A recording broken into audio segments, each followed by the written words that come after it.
മന്ത്രം ആറാം തന്ത്രത്തിലെ അവസാനത്തെ പാടലുകളിലേക്ക് നാം പ്രവേശിക്കുകയാണ്. നോക്കൂ, ഇവിടെ നാം കാണുന്നത് പ്രധാനമായും ഉത്തമ ശിഷ്യനെയും ഉത്തമ ഗുരുവിനെയും കുറിച്ചിട്ടാണ്. അത് തുടരുകയാണ്. നോക്കൂ, ആശകൾ മൂന്നും വിട്ടിരിപ്പതേ വേദാന്തത്തിൽ സാരമാകയാൽ ഇന്ദ്രിയങ്ങളെ വിട്ടൊഴിച്ച് അനുഭവാദ്വൈതത്തെങ്കിൽ ചേർന്ന് നിന്നോൻ ആയിത്തീരും അനുദിനം സിദ്ധാന്ത ജ്ഞാനാചാര്യനെ പണിയോ. അല്ലയോ ഉത്തമ ശിഷ്യ, നീ എന്തു ചെയ്യണം? സിദ്ധാന്ത ജ്ഞാനാചാര്യനെ പണിയോ. സിദ്ധാന്ത ജ്ഞാനാചാര്യൻ്റെ അടുത്ത് നീ ശിഷ്യത്വം സ്വീകരിക്കൂ എന്നാണ് പറയുന്നത്. അപ്പോൾ നീ സിദ്ധാന്ത ജ്ഞാനാചാര്യൻ്റെ അടുത്തേക്ക് ചെല്ലുമോ? അദ്ദേഹം എങ്ങനെയുള്ള ആളായിരിക്കും? ആശകൾ മൂന്നും വിട്ടിരിപ്പതേ വേദാന്തത്തിൽ സാരമാകയാ ഇന്ദ്രിയങ്ങളെ വിട്ടൊഴിച്ച് അനുഭവാദ്വൈതത്തിങ്കൽ ചേർന്ന് നിൽക്കുന്നവനായിരിക്കും ഈ സിദ്ധാന്ത ആചാര്യൻ. അതായത് 3 ആശകളും ഈ ആചാര്യനുണ്ടാവില്ല. ഈ സദ്ഗുരുവിന് 3 തരത്തിലുള്ള ആശകളും ഉണ്ടാവില്ല. ഈ 3 തരത്തിലുള്ള ആശകളെയും നശിപ്പിച്ചിരിക്കുന്നു. ഏതാണ് ഈ 3 ആശ? മണ്ണാശ, പെണ്ണാശ, പൊന്നാശ. ഇങ്ങനെ 3 ആശകളുണ്ട്. ഇതാണ് സാധാരണ മനുഷ്യനെ ലൗകിക ജീവിതത്തിലേക്കും ഭോഗാസക്തിയിലേക്കും കൊണ്ടു ചെന്നെത്തിച്ച് നരകാന്തകാരത്തിലേക്ക് നയിക്കുന്നത്. ഈ 3 ആശകളെയും വിജയിച്ചവനാണ്, ഈ 3 ആശകളുടെയും വേരർത്തവനാണ് ഒരു സിദ്ധാന്ത ഗുരു. ഇതാ നോക്കൂ, ആശകൾ 3, അതായത് മണ്ണിനോടുള്ള ആശ. മനുഷ്യൻ്റെ ജീവിതത്തിലെ വളരെ പ്രധാനപ്പെട്ട ആഗ്രഹങ്ങളിലൊന്ന് സ്വത്ത്, ഭൂമി സമ്പാദിക്കുക എന്നുള്ളതാണ്. മണ്ണിനോടുള്ള തീരാത്ത ആശ, അതിനെ പൂർണ്ണമായും ഇല്ലാതാക്കിയവനാണ് ഗുരു. പിന്നെയോ പെണ്ണാശ, സ്ത്രീ വിഷയത്തിലുള്ള താല്പര്യം, അതിനെയും പൂർണ്ണമായും നശിപ്പിച്ചവനാണ് സദ്ഗുരു. പിന്നെ പൊന്നാശ, സമ്പത്തിനോടുള്ള ആഗ്രഹം, ആ സമ്പത്തിനോടുള്ള ആഗ്രഹത്തിൻ്റെയും വേരറുത്തവനാണ് സദ്ഗുരുവായ ഈ സിദ്ധാന്ത ജ്ഞാനാചാര്യൻ. അങ്ങനെ ജ്ഞാനാചാര്യനെ സമീപിക്കുക. എല്ലാ ആശകളെയും നശിപ്പിച്ച ജ്ഞാനാചാര്യൻ. പിന്നെയോ അദ്ദേഹം വേദാന്തത്തിൻ്റെ സാരമാകയാൽ ഇന്ദ്രിയങ്ങളെ വിട്ടൊഴിച്ച് പഞ്ചേന്ദ്രിയങ്ങളെയും നശിപ്പിച്ചവനാണ്. പഞ്ചേന്ദ്രിയങ്ങളെയും വിട്ടൊഴിച്ചവനാണ് ഈ സിദ്ധാന്ത ഗുരു. വേദാന്തത്തിന് സാരം ഉൾക്കൊണ്ടവനാണ്. അഹം ബ്രഹ്മാസ്മി എന്ന മഹാവാക്യ തത്വം സാക്ഷാത്കരിച്ചവനാണ് സദ്ഗുരുവായുള്ള ഈ ജ്ഞാനാചാര്യൻ. എന്നിട്ടോ അനുഭവാദ്വൈതത്തിങ്കൽ ചേർന്ന് നിൽക്കുന്നവനാണ്. അദ്ദേഹത്തിന് അദ്വൈതം എന്നുള്ളത് വായിച്ചു നേടിയ അറിവല്ല, അനുഭവജ്ഞാനമാണ്. അതാണുള്ള പ്രത്യേകത. അനുഭവജ്ഞാനമാകുന്ന അനുഭവാദ്വൈതത്തിൽ നിറഞ്ഞു നിൽക്കുന്ന സദ്ഗുരുവിനെ സമീപിക്കുക. അപ്പോൾ അദ്വൈതം എന്നുള്ളത് അനുഭവ അദ്വൈതത്തിങ്കൽ എത്തിച്ചേരണം. അത് അനുഭൂതിയായിട്ട് മാറണം അദ്വൈതം. അങ്ങനെ അദ്വൈതം താനും ഈശ്വരനും ഒന്നാണ്, രണ്ടല്ല, ഏകമേവം അദ്വിതീയം എന്നുള്ള ആ അവസ്ഥയിൽ എത്തിച്ചേർന്ന ജ്ഞാന സിദ്ധനായ ആചാര്യൻ. അങ്ങനെയുള്ള ആചാര്യനെ സമീപിക്കുക. അപ്പോൾ ഇവിടെ ഒരു അദ്വൈതത്തെക്കുറിച്ച് തിരുമൂലദേവൻ പറയുന്നു. അനുഭവ അദ്വൈതം എന്നൊരു വാക്ക് തിരുമൂലദേവൻ ഇവിടെ നമുക്കായി തരുന്നുണ്ട്. അപ്പോൾ അദ്വൈതം എന്നുള്ളത് കേവലം അദ്വൈതത്തിനും അപ്പുറം കടന്ന് അതിനെ അനുഭവമാക്കി ആത്മാ ബ്രഹ്മ എന്ന തത്വത്തിലേക്ക് എത്തിച്ചേർന്ന മഹാവാക്യ തത്വങ്ങളെ സാക്ഷാത്കരിച്ച് അദ്വൈതം എന്നുള്ളത് അനുഭവത്തിൽ അനുഭവത്തിൽ വരുത്തിയ ആ മഹാ ആചാര്യനെ നീ സമീപിക്കുക. എന്നിട്ടോ സദ്ഗുണം, ശാന്തി, സത്യസന്ധത, വിവേകമോടും സദ്ഗുരുവിനെ വിട്ടു നീങ്ങാതെ നിഴല് പോലെ ചിത്പരജ്ഞാനം തെളിയും തോറും ഉള്ളത്തെങ്കിൽ അത്ഭുതം തന്നെ തോന്നും ശിഷ്യനെന്നറിഞ്ഞിടൂ.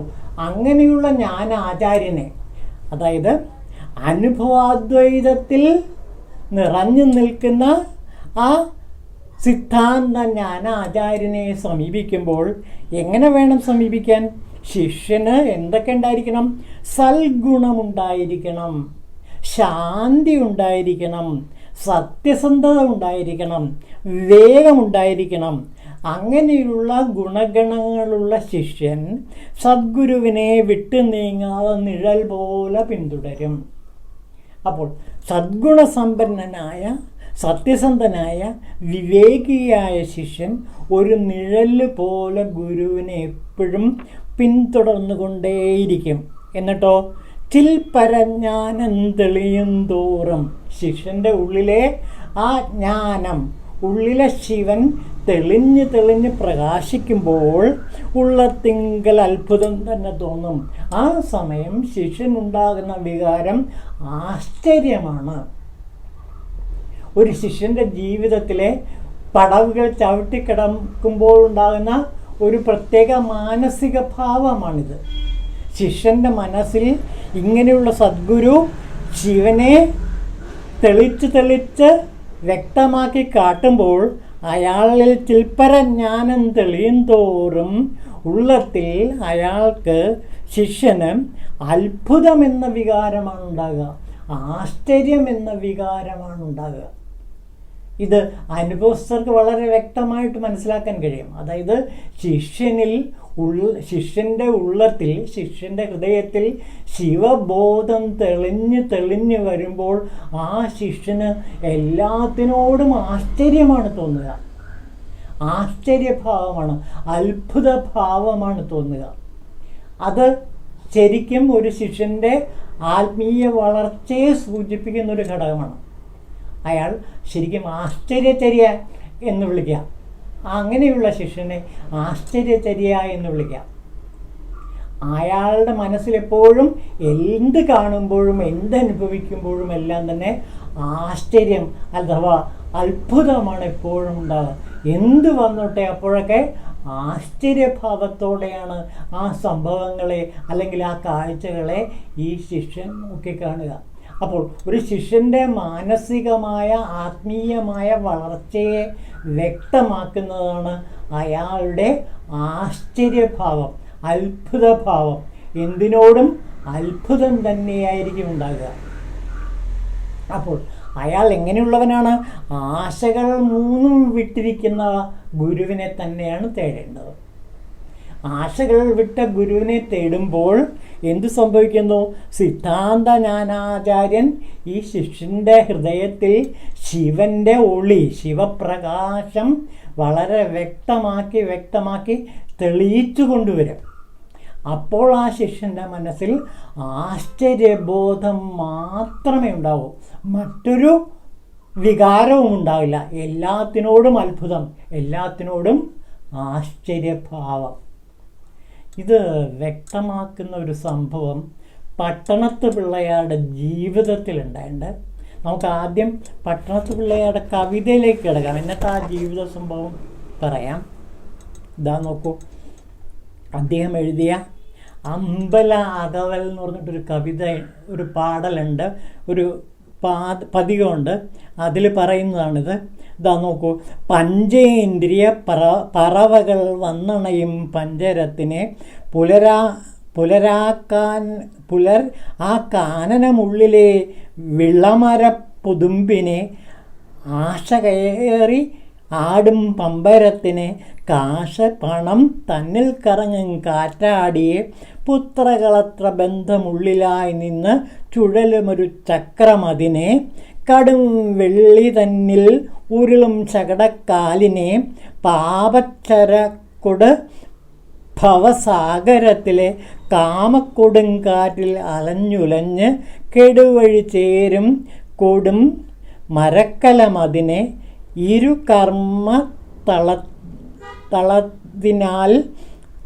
ഇരുകർമ്മത്തളതനിൽ തളച്ചതൊരു പുത്മലത്തിനെ. അപ്പോൾ മലത്തിനെ തളയ്ക്കുന്ന ഒരു ശിവയോഗിയുടെ കഥയാണ്. എങ്ങനെയാണ് പഞ്ചേന്ദ്രിയ പറവകൾ വന്നണയും പഞ്ചരത്തിനെ. ഈ പഞ്ചരം, ഈ ശരീരം എങ്ങനെയുള്ളതാണ്? പഞ്ചേന്ദ്രിയ പറവകൾ വന്നിരിക്കുന്ന ശരീരമാണ്. കാനനത്തിൽ വന്നിരിക്കുന്ന ഈ പറവ അതിനെ ആശ കയറിലാടും പമ്പരം, ഒരു പമ്പരം പോലെ ഈ ജീവിതം ചുറ്റിക്കറങ്ങുകയാണ്. ആശയുടെയും പണത്തിൻ്റെയും, പെണ്ണാശ, പൊന്നാശ, മണ്ണാശ, ഈ ആശകളിൽപ്പെട്ട് ഉഴലുന്ന ആ ശരീരത്തിനെ എന്തു ചെയ്യണം? ആ ശകക്കടലിനെ പാപച്ചരക്കൊട് ഭവസാഗരത്തിലെ കാമക്കൊടുങ്കാറ്റിൽ അലഞ്ഞു നടക്കുന്ന ഈ കപ്പലിനെ തളയ്ക്കുക, ഇല്ലാതാക്കുക, അതിലെ കർമ്മവിനകളെ മുഴുവനും ഇല്ലാതാക്കുക എന്നാണ് ഇവിടെ പട്ടണത്ത് പിള്ളയാർ അമ്പല അകവൽ എന്ന കാവ്യത്തിൽ പാടുന്നത്. ഇത് അദ്ദേഹത്തിൻ്റെ ജീവിതവുമായി ബന്ധപ്പെട്ട ഒരു സംഭവത്തെ ആസ്പദമാക്കിയാണ്. അദ്ദേഹം വലിയൊരു വ്യവസായ പ്രമുഖനായിരുന്നു ഈ പട്ടണത്ത് പിള്ളയാർ.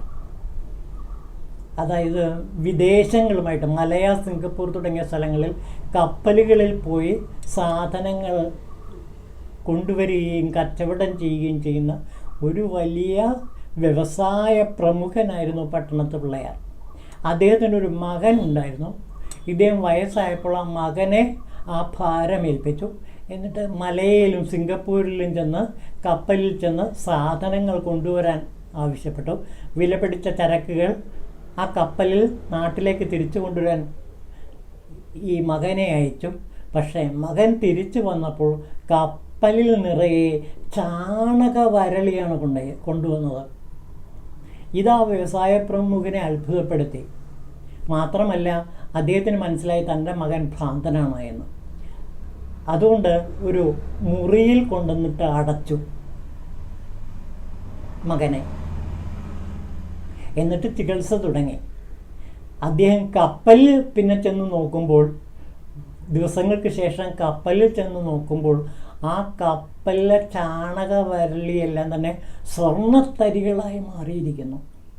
ഇതുകൊണ്ട് അത്ഭുതപ്പെട്ട് അദ്ദേഹം മകനെ പൂട്ടിയിട്ടിരിക്കുന്ന ആ മുറി തുറന്ന് അകത്ത് പ്രവേശിച്ചു.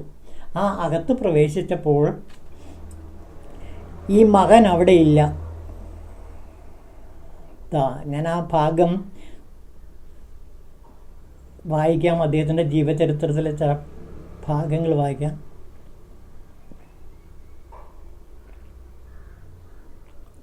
ആ സ്വർണ്ണത്തരിക കണ്ട് തിരിച്ചു വന്ന് വിസ്മയമാർന്ന് മുറി തുറന്നപ്പോൾ കണ്ടത്, പട്ടണത്താർ മുറി തുറന്നപ്പോൾ മകനെ കാണാനില്ല. അതിനുള്ളിൽ കാതറ്റ ഒരു സൂചിയും ഒരു താളിയോല തുണ്ടും മാത്രമേ ഉണ്ടായിരുന്നുള്ളൂ. മകനെ പൂട്ടിയിട്ടിരുന്ന ആ വാതിൽ തുറന്നു നോക്കിയപ്പോൾ അതിനകത്ത് കാതറ്റ ഒരു സൂചിയും ഒരു താളിയോല പത്രവും ഇരിക്കുന്നു. അദ്ദേഹം ആ താളിയോല തുണ്ടെടുത്ത് നോക്കി. അതിലിങ്ങനെ എഴുതിയിരുന്നു: കാതറ്റ സൂചിയും കൂടെ വരില്ല കൂട്ടിനായി നിൻ അന്ത്യമാർഗേ എന്നൊരു കവിതയിലൊരു വാചകം മാത്രമേ അതിൽ എഴുതിയിരുന്നുള്ളൂ. ആ വാചകം ഇതാണ്: കാതറ്റ സൂചിയും കൂടെ വരില്ല കൂട്ടിനായി നിൻ അന്ത്യമാർഗേ. ഓലത്തുണ്ടിലെ വരികൾ കണ്ട പട്ടണത്താരുടെ ശിരസിൽ ഇടിമിന്നലേറ്റ പോലെയായി. അദ്ദേഹത്തിൻ്റെ പ്രജ്ഞയിൽ 1000 നക്ഷത്രങ്ങൾ മിന്നിമറഞ്ഞു. ഇത്രയും കാലം തന്നോട് ചേർന്നിരുന്ന തൻ്റെ പുത്രൻ സാക്ഷാൽ മരുതദേവനാണെന്ന സത്യം അദ്ദേഹത്തിൽ തെളിഞ്ഞു വന്നു. ആ ക്ഷണം തന്നെ അദ്ദേഹം തൻ്റെ സമ്പത്തും സൗഭാഗ്യവും ഉപേക്ഷിച്ച് കൗപീനധാരിയായി ഒരു പരിവ്രാജകനായി ശിവയോഗിയായി സഞ്ചരിച്ച് കവിതകൾ എഴുതി. ആ ജീവിതാനുഭവങ്ങളാണ് ഈ അമ്പല അകവൽ എന്ന കാവ്യത്തിൽ പട്ടണത്ത് പിള്ളയാർ ആവിഷ്കരിക്കുന്നത്. അപ്പോൾ സ്വന്തം ജീവിതത്തിലെ അനുഭവം തന്നെയാണ്. അതായത് മരിക്കുമ്പോൾ കാതറ്റ സൂചിയും കൂടെ വരില്ല കൂട്ടനായി നിന്നന്ത്യമാർഗേ. ഇതാണ് സത്യം. നാം മരിക്കുമ്പോൾ ഭാര്യാപുത്രന്മാർ ബന്ധുക്കൾ ആരും കൂടെ വരില്ല. കാതറ്റ സൂചി പോലും നമ്മുടെ കൂടെ വരില്ല. നാം ഒറ്റയ്ക്ക് തന്നെയായിരിക്കും പോവുക. ഈ സത്യത്തെ അനാവരണം ചെയ്യുമ്പോഴാണ്, ഈ സത്യം ഓർക്കുമ്പോഴാണ് ഒരാൾ ആത്മീയ മാർഗത്തിലേക്ക് ചെന്നുപെടുന്നത്. ആത്മീയ മാർഗത്തിൽ ചെന്നുപെടുന്നതോടുകൂടി താൻ മരണമില്ലാത്തവനാണ്, അമർത്യനാണ് എന്ന ബോധം അയാളിൽ ജനിക്കുന്നു. അതായത് ശിവപ്രകാശം സാധകനിൽ നിറഞ്ഞ് വിലസുന്നു. അങ്ങനെ ഉള്ളിലെ ശിവനെ കാണുമ്പോൾ താൻ അമർത്യനായ ശിവനാണ് എന്ന ബോധം തെളിയുന്നു. ഈ ബോധം തെളിയുമ്പോഴാണ് ഒരാൾ ശിവയോഗിയായി, ശിവസിദ്ധഗുരുവായിട്ട് മാറുന്നത്. ഇതാണ് തിരുമൂലദേവൻ നമ്മളോട് പറയുന്ന സത്യം. അപ്പോൾ ഇതോടുകൂടി 6ാമത്തെ തന്ത്രം അവസാനിക്കുകയാണ്. ഇനി 7ാമത്തെ തന്ത്രമാണ്. ഇതിൽ ഒരുപാട് വളരെ അഗാധമായ കാര്യങ്ങളാണ് 7ാം തന്ത്രത്തിൽ തിരുമൂലദേവൻ വിവരിക്കുന്നത്. ഷഡാധാരങ്ങളെ പറ്റിയും അഖണ്ഡ സ്വരൂപത്തെ പറ്റിയും പിണ്ഡസ്വരൂപത്തെ പറ്റിയും സദാശിവ സ്വരൂപത്തെ പറ്റിയും ആത്മസ്വരൂപത്തെ പറ്റിയും ജ്ഞാനസ്വരൂപത്തെ പറ്റിയും ശിവസ്വരൂപത്തെക്കുറിച്ചിട്ടും ഇതിൽ ഈ 7ാം തന്ത്രത്തിൽ വിവരിക്കുന്നുണ്ട്. നമുക്കത് പിന്നീട് കാണാം. ഓം ശിവായ തിരുമൂലദേവായ നമഃ.